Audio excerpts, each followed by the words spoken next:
অবশেষে চলেই গেল না ফেরার দেশে ক্যান্সারে আক্রান্ত হয়ে জনপ্রিয় মুফাসসির সাদিকুর রহমান আজহারি ভাইয়ের মেয়ে আদিবা। দীর্ঘদিন সে ক্যান্সারে আক্রান্ত ছিল। ভাই তাকে নিয়ে দেশ বিদেশে অনেক চেষ্টা করেছেন চিকিৎসা করিয়ে তাকে সুস্থ করার জন্য, কিন্তু আল্লাহ সুবহানাহু ওয়া তাআলার ইচ্ছাই চূড়ান্ত। ভাইয়ের একমাত্র একটি প্রিয় মেয়ে আদিবা ক্যান্সার আক্রান্ত হয়ে দুনিয়া থেকে বিদায় নিয়েছেন। ইন্না লিল্লাহি ওয়া ইন্না ইলাইহি রাজিউন। আদিবার এই ছোট্ট শিশুর ইন্তেকাল আমাদেরকে একটা মেসেজ দেয় যে কুল্লু নাফসিন যায়িকাতুল মাউত, প্রত্যেক প্রাণীকে মরতে হবে, আর মৃত্যুর কোনো বয়স নেই। বাবার কাঁধে সন্তানের লাশ পৃথিবীর সবচাইতে বড় ওজন এবং বোঝা। সাদিক আজহারি ভাইয়ের কাঁধের মধ্যে তার এই ছোট্ট শিশুর লাশটা, তার জন্য যে কত বড় একটা ভারত্ব আর কত ওজন আর কত কষ্টের চাপ, এটা বাবা হিসেবে তিনিই অনুধাবন করতে পেরেছেন, যারা সন্তানের লাশ কাঁধে নিয়েছেন। এজন্য ভাই, পৃথিবীতে আসার সিরিয়াল আছে, যাওয়ার কোনো সিরিয়াল নাই। দেখা গিয়েছে নানার আগে নাতি চলে গিয়েছে।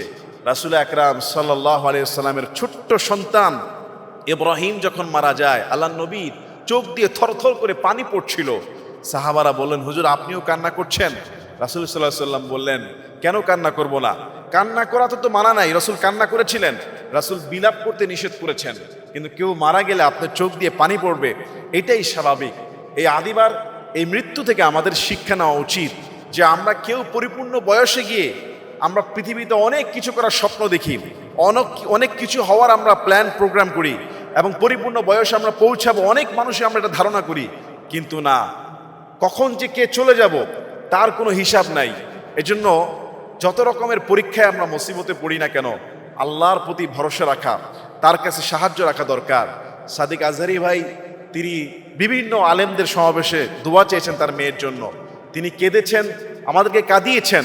আল্লাহ ভাইকে, তার পরিবারকে সবর ও ধৈর্য রাখার তৌফিক দান করুক, এবং মা এই আদিবার উসিলায় আল্লাহ যেন জান্নাতের উচ্চ মাকাম মর্যাদা ওনাদেরকে দান করে দেয়। আল্লাহুম্মা আমিন।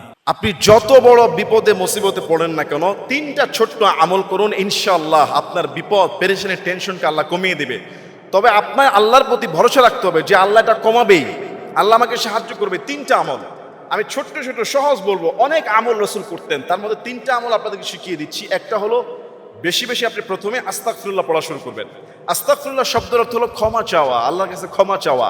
আপনি আল্লাহর কাছে ক্ষমা চাইতে থাকবেন, আস্তাগফিরুল্লাহ আস্তাগফিরুল্লাহ। যত বড় বিপদে পড়েন না কেন, যখন আপনার পিঠ দেয়ালে ঠেকে গিয়েছে, আল্লাহর কাছে ক্ষমা চান। দৈনিক মিনিমাম 100 বার, আরো বেশি পড়লে আরো ভালো।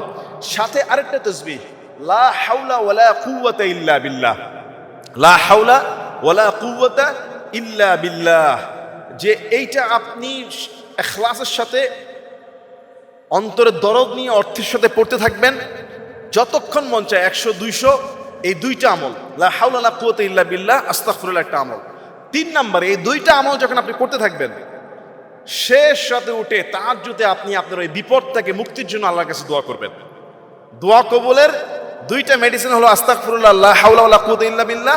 3 নম্বর মেডিসিন হলো তাহাজ্জুদের সময়।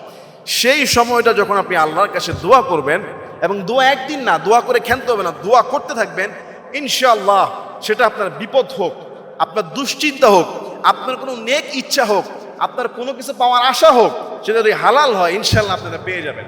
আমরা অধিকাংশ সময় দোয়া করতে জানি না, ক্ষমা চাইতে জানি না, আল্লাহর কাছে পেতে জানি না। এই জন্য আপনি তিনটা পদ্ধতি, তিনটা আমল বলে দিলাম। যদি কেউ পরীক্ষিত হয়ে পেয়ে থাকেন, আমার সাথে যোগাযোগ করবেন ইনশাআল্লাহ। অনেকে যোগাযোগ করে এই আমলগুলো শুনে কাজ করার পরে। আল্লাহ আমাদের সবাইকে বুঝার তৌফিক দান করুক, আমল করার তৌফিক দান করুক। আল্লাহুম্মা আমিন। সবার আগে বাংলাদেশ স্লোগান দিয়ে যখন আমাদের দেশ এগিয়ে যাওয়ার জন্য সরকার বাহাদুর অনেক কাজ করছে, ঠিক তখনই বরিশালে অন্ডকোষ চেপে ধরে 70 লক্ষ টাকার চেক এবং তার কাছ থেকে স্টাম্প নিয়ে চাঁদাবাজির এক নতুন দুর্দান্ত এক পৈশাচিক নিয়ম আমরা দেখলাম। আস্তাগফিরুল্লাহ। দেখেন, আপনি চিন্তা করেন, উনি একটা বিল্ডার্স কোম্পানির এমডি, উনার অফিসে মব সৃষ্টি করে যেভাবে উনার অন্ডকোষে চেপে ধরে, উনি বলছেন যে আমার দম বন্ধ হয়ে যাওয়ার মতো অবস্থা, জীবন বাঁচানোর জন্য তিনি ব্ল্যাঙ্ক চেক দিলেন, চেকের মধ্যে সই করলেন, 70 লক্ষ টাকা চেক দিলেন, এবং আপনার বিভিন্ন রকমের স্ট্যাম্পে সাইন করে দিলেন। তার মধ্যে আবার মিথ্যা মামলা।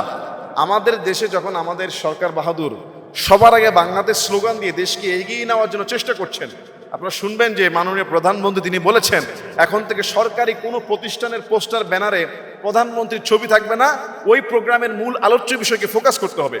এবং প্রাইম মিনিস্টার কিছুদিন আগে মালয়েশিয়া এবং চীন সফর করেছেন, অতীতের সমস্ত নজিরকে ভঙ্গ করে দিয়ে ছোট্ট একটা টিম নিয়ে গেছেন, যেখানে আগের সরকারগুলো পিকনিক মুডে 200-250 নিয়ে বিশাল বিমান বহর করে রাষ্ট্রের হাজার কোটি টাকা খরচ করে এভাবে তারা সফর করতো। সেখানে প্রাইম মিনিস্টার মাত্র 30-35 জন গুরুত্বপূর্ণ প্রয়োজনীয় ব্যক্তিদেরকে নিয়ে সফর করেছেন রাষ্ট্রের খরচ কমানোর জন্য।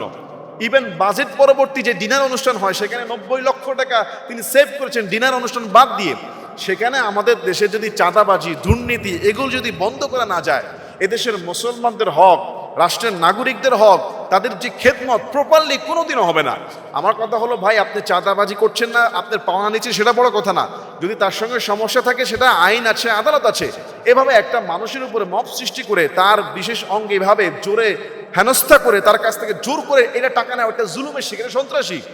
এগুলি দৃষ্টান্তমূলক শাস্তি না হলে আমাদের এদেশের মানুষ স্বাধীনভাবে ব্যবসা বাণিজ্য করতে পারবে না, মানুষের হক প্রতিষ্ঠা হবে না। আল্লাহ বুঝার তৌফিক দান করুক, আল্লাহুম্মা আমিন।